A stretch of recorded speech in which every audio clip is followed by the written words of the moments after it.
ನಾವು ರೈತರ ಮಕ್ಕಳು. ನಾವು ವಿಮಾನದಲ್ಲೆಲ್ಲ ಹೋಗೋದು ಕನಸು ಅಂದ್ಕೊಂಡಿರಲಿಲ್ಲ.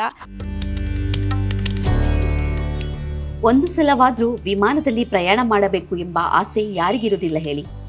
ಅಂದುಕೊಂಡ ಮಾತ್ರಕ್ಕೆ ವಿಮಾನದಲ್ಲಿ ಪ್ರಯಾಣಿಸಲು ಆಗುತ್ತಾ? ಇಲ್ಲ.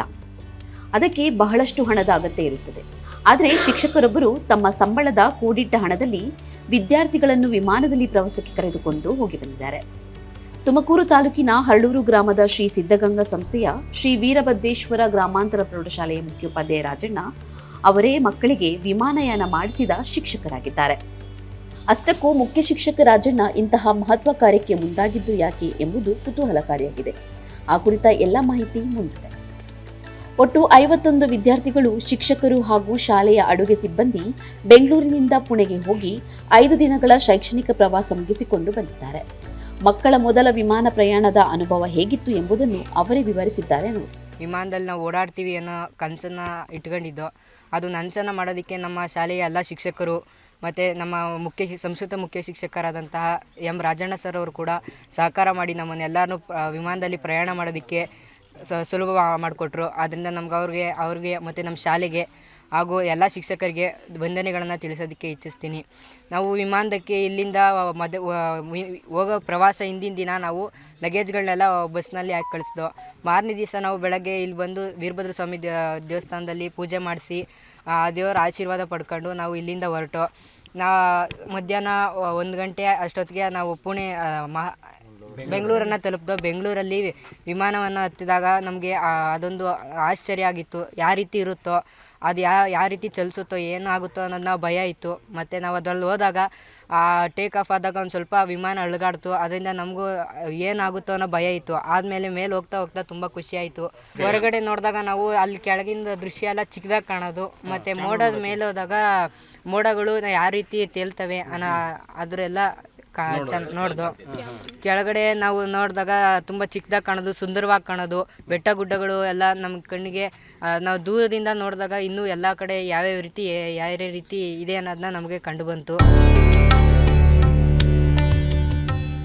ಶಾಲೆಯ 51 ಮಕ್ಕಳು, 5 ಶಿಕ್ಷಕರು, 2 ಅಡುಗೆ ಸಿಬ್ಬಂದಿ ಸೇರಿ ಒಟ್ಟು 58 ಜನರು ವಿಮಾನಯಾನ ಮಾಡಿಸಿದ್ದಾರೆ.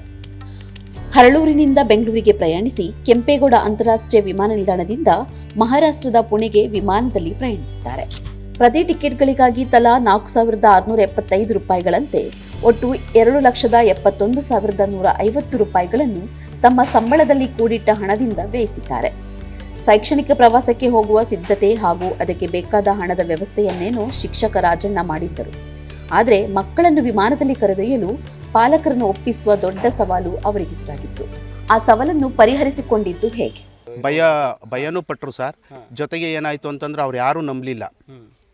ಮಕ್ಕಳು ಟೂರಿಗೆ ಬರಲಿ ಅನ್ನೋ ಒಂದು ಉದ್ದೇಶದಿಂದ ಈ ಥರ ಹೇಳ್ತಾ ಇದ್ದಾರೆ ಅಂತಂದ್ಬಿಟ್ಟು ಕೊನೆಗೆ ಪಾಪ ನಮ್ಮ ರಾಜಣ್ಣನವರು ಮತ್ತು ನಾವು ರಾತ್ರಿ ಹೊತ್ತು ಶಾಲೆ ಮುಗಿದ ನಂತರ ಅವ್ರ ಮನೆಗಳಿಗೆ ಭೇಟಿ ಕೊಟ್ಟು, ಅವರು ರೈತರ ಮಕ್ಕಳಾಗಿರೋದ್ರಿಂದ ಬಡ ಮಕ್ಕಳು, ಹೋದ ಸಲನೂ ಟೂರಿಗೆ ಕಳಿಸಿದ್ವಿ ಸರ್, ಈ ಸಲ ಕಳಿಸೋದಕ್ಕಾಗಲ್ಲ, ಹಾಗಾಗಿ ಆಗೋದೇ ಇಲ್ಲ ಅಂದರು. ಕೊನೆಗೆ ಅವ್ರು ಮನವೊಲಿಸಿ, ಇಲ್ಲ ಫ್ಲೈನ್ ಟಿಕೆಟ್ ಎಲ್ಲ ಬುಕ್ ಮಾಡಿದ್ದೀವಿ, ದಯಮಾಡಿ ನೀವು ಕಳಿಸ್ಕೊಡಿ ಅಂತ ಅವ್ರು ಮನವೊಲಿಸಿ ಅವ್ರನ್ನ ಒಪ್ಪಿಸಿ ನಾವು ಕರ್ಕೊಂಡು ಹೋದ್ವಿ.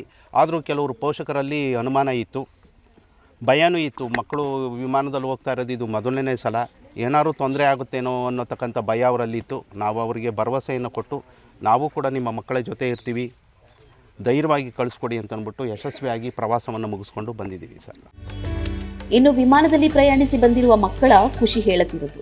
ನಾವು ರೈತರ ಮಕ್ಕಳು. ನಾವು ವಿಮಾನದಲ್ಲೆಲ್ಲ ಹೋಗೋದು ಕನಸು ಅಂದ್ಕೊಂಡಿರಲಿಲ್ಲ.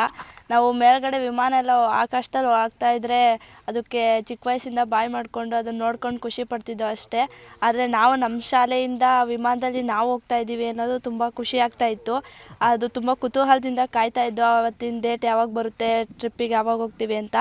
ಅದಾದಮೇಲೆ ನಾವು ಟ್ರಿಪ್ಪಿಗೆ ಹೋದಾಗ ವಿಮಾನದಲ್ಲಿ ಹೋಗೋದು ಒಂಥರ ಎಷ್ಟೋ ಖುಷಿ ಅಂತಂದರೆ ಹೇಳ್ಕೊಳಕ್ಕಾಗಲ್ಲ, ಅಷ್ಟು ಖುಷಿ ಆಗ್ತಿತ್ತು. ಮತ್ತು ನಾವು ಅಂದ್ಕೊಂಡಿರಲಿಲ್ಲ ನಾವು ನಿಜವಾಗ್ಲೂ ಹೋಗ್ತೀವಿ ಅಂತ. ಅದಕ್ಕೆ ಸಪೋರ್ಟ್ ಮಾಡಿದವರು ನಮ್ಮ ಶಾಲೆಯ ಎಲ್ಲ ಶಿಕ್ಷಕರು, ಹಾಗೆ ಮುಖ್ಯೋಪಾಧ್ಯಾಯರು, ಮುಖ್ಯ ಶಿಕ್ಷಕರು, ಸಂಸ್ಕೃತ ಶಾಲೆ ಶಿಕ್ಷಕರು, ರಾಜಣ್ಣ ಸರ್ ಅವರು ಎಲ್ಲ ನಮ್ಮನ್ನೆಲ್ಲ ಫ್ರೀಯಾಗಿ ಒಟ್ಟು 59 ಜನನೂ ವಿಮಾನದಲ್ಲಿ ಫ್ರೀಯಾಗಿ ಕರ್ಕೊಂಡೋದ್ರು. ಅಲ್ಲಿ ಖರ್ಚು ವೆಚ್ಚ ಎಲ್ಲ ನಾವು ಟ್ರಿಪ್ಪಿಗೆಲ್ಲ ಹೋದಾಗ 5 ದಿವಸ ಟ್ರಿಪ್ ಮಾಡಿದ್ರು ನಮಗೆ. ಇಲ್ಲ ನಮಗೆ ಗೊತ್ತಾಗಲಿಲ್ಲ. ಟಿ ವಿಲಿ ನೋಡಿದಾಗ ಬರೀ ಸ್ವಲ್ಪ ಶಾರ್ಟ್ ಅಷ್ಟೇ ತೋರಿಸ್ತಾಯಿದ್ರು. ಇವತ್ತು ಫುಲ್ಲು ನಾವು ವಿಮಾನ ಹೇಗಿರುತ್ತೆ, ಅಲ್ಲೆಲ್ಲ ಹೇಗೆ ಬರುತ್ತೆ, ವಿಮಾನ ಎಷ್ಟು ದೊಡ್ಡದಾಗಿರುತ್ತೆ, ದೂರದಿಂದ ನೋಡೋಕ್ಕೂ ಹತ್ರದಿಂದ ನೋಡೋಕ್ಕೂ ಎಲ್ಲ ನೋಡಿ ತುಂಬ ಶಾಕ್ ಆಯಿತು, ಖುಷಿನೂ ಆಯಿತು.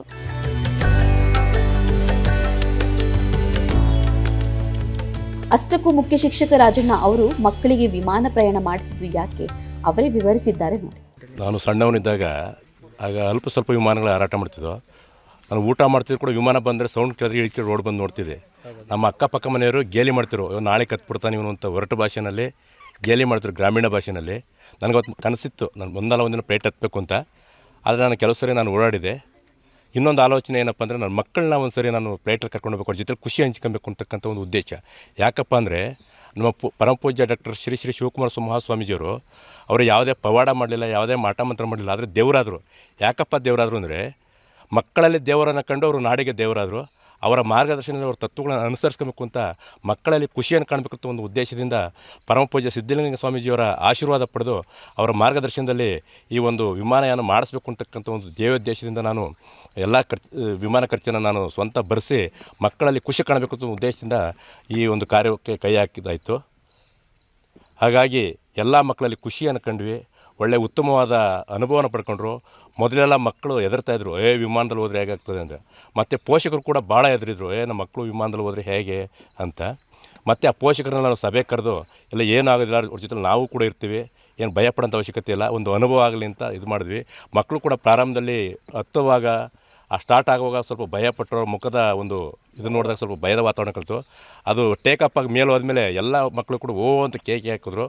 ಅಂಥ ಸಂದರ್ಭದಲ್ಲಿ ಅಲ್ಲಿ ಬೇರೆ ಜನ ಇದ್ದಂಥ ವಿಮಾನದಲ್ಲಿ ನಮ್ಮ ಮಕ್ಕಳ ಕೇಕೆ ಮತ್ತು ನಮ್ಮ ಮಕ್ಕಳ ಯೂನಿಫಾರ್ಮ್ ಎಲ್ಲ ನೋಡಿ ಶಾಲಾ ಮಕ್ಕಳು ಬಂದಿರೋ ಅಂದ್ಬಿಟ್ಟು ನಮ್ಮ ಮಕ್ಕಳಿಗೆ ತಿಂಡಿ ಎಲ್ಲ ಕೊಡಿಸಿದ್ರು ಅವರು ಕೂಡ ಈ ಸಂದರ್ಭದಲ್ಲಿ ನಾವು ಪಬ್ಲಿಕ್ಸ್ಗೆ ನಾವು ಧನ್ಯವಾದಗಳನ್ನು ಸಮರ್ಪಿಸ್ತಿದ್ವಿ. ಹಾಗಾಗಿ ಎಲ್ಲ ಮಕ್ಕಳು 5 ದಿವಸ ಪ್ರವಾಸ ಮಾಡಿ ಎಲ್ಲ ಖುಷಿಯನ್ನು ಅನುಭವಿಸಿದ್ರು. ಅಂಥ ಒಂದು ಕಾರ್ಯವನ್ನು ಮಾಡಿದ ಒಂದು ಹೆಮ್ಮೆ ಕೂಡ ಇದೆ ಮತ್ತು ಸಂತೋಷ ಕೂಡ ಇದೆ. ಯಾಕೆಂದರೆ ಮಕ್ಕಳಲ್ಲಿ ಸಂತೋಷನ ಕಂಡು ನಾವು ಕೂಡ ಸಂತೋಷನ ಕಂಡ್ವಿ. ನನ್ನ ಸ್ವಂತ ಮಕ್ಕಳು ಇನ್ನೂ ವಿಮಾನ ಹತ್ಸೋಕ್ಕಾಗಿಲ್ಲ, ನಾನು ಹತ್ತಿದ್ದೀನಿ. ಮತ್ತು ನಮ್ಮ ಶಾಲಾ ಮಕ್ಕಳನ್ನ ವಿಮಾನ ಹತ್ತಿಸ್ತೀನಿ. ಇದೊಂದು ಖುಷಿ ಇದೆ, ನನ್ನ ಮಕ್ಕಳಲ್ಲೂ ಕೂಡ ಖುಷಿ ಇದೆ. ಇವರು ನಮ್ಮ ಮಕ್ಕಳೇ ಸ್ಟೇಟಸ್ ಹಾಕೊಂಡು ಜಾಸ್ತಿ ಇದು ಮಾಡ್ತಿದ್ದಾರೆ. ಹಾಗಾಗಿ ನನ್ನ ಫ್ಯಾಮಿಲಿಗೂ ನಾನು ಈ ಸಂದರ್ಭದಲ್ಲಿ ಇಷ್ಟೆಲ್ಲ ಖರ್ಚು ಮಾಡಿದ್ರು ನನ್ನ ಫ್ಯಾಮಿಲಿ ಯಾವತ್ತೂ ಪ್ರಶ್ನೆ ಮಾಡಿಲ್ಲ. ಅವರೂ ಕೂಡ ನಾನು ಧನ್ಯವಾದಗಳನ್ನು ಹೇಳೋಕ್ಕೆ ಇಷ್ಟಪಡ್ತೀನಿ. ಒಟ್ಟಿನಲ್ಲಿ ತಾವು ಬಾಲ್ಯದಲ್ಲಿ ಕಂಡಿದ್ದ ಕನಸನ್ನು ನನಸು ಮಾಡಿಸಿಕೊಳ್ಳಲು ತಮ್ಮ ಸಂಬಳದ ಹಣ ಕೂಡಿಟ್ಟು ಶಾಲೆಯ 8, 9 ಹಾಗೂ 10ನೇ ತರಗತಿಯ ಮಕ್ಕಳ ಆಶಯವನ್ನು ಸ್ಮರಣೀಯವಾಗಿಸಿದ್ದಾರೆ. ಬೆಂಗಳೂರು ಅಂತಾರಾಷ್ಟ್ರೀಯ ವಿಮಾನ ನಿಲ್ದಾಣದಿಂದ ಪುಣೆಗೆ ತೆರಳಿ ಅಲ್ಲಿಂದ ಶಿರಡಿ, ನಾಸಿಕ್, ಪಂಡ್ರಾಪುರ, ಶನಿ ಸಿಗ್ನಾಪುರ, ಅಜಂತ ಎಲ್ಲೋರ ಸೇರಿದಂತೆ ವಿಜಯಪುರ ಪ್ರವಾಸ ಮುಗಿಸಿ ಬಂದಿದ್ದಾರೆ.